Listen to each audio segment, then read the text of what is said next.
Sounds of Decay 3, Incantation, Unholy Deification. This will drop August 25th, 2023. You have to admire the consistency of Incantation. Over the band's 24-plus year existence, John McEntee has endured lineup changes.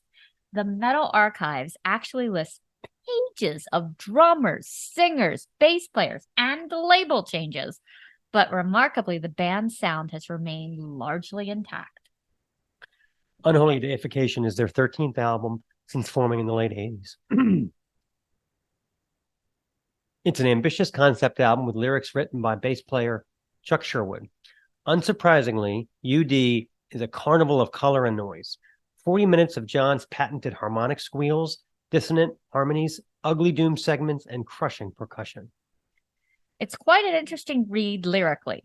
Sherwood was looking to capture the spirit of the Italian Renaissance with dark poetry of mankind's encounters with a demonic entity. It reads like a cross between the Old Testament and a Clive Barker novel. Passages like eons of evil in each scale, fangs, horns, hooves, and tail. Chitonic scourge sings lashing life to leathered wings. Well, that's heavy stuff. But don't join the book club just yet. This is still brutal death metal of the highest quality. The crawling stops and starts at the tail end of Altar, Unify, and Carnage are stupefyingly heavy. There's actually a piano intro to Megaron. First goat horn, now these guys. But the band is soon blasting away in typical Christ-trouncing manner. Circle includes gang vocals from Jeff Becerra of Possessed, Henry Vigian, Revenant, and a current Morbid Angel guitarist, Dan Vadum. Love that name. Very commanding. Yeah.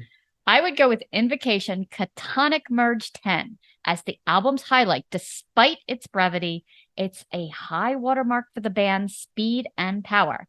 Take a gander at that cover art to get a true idea of the vastness of this album's dark concept.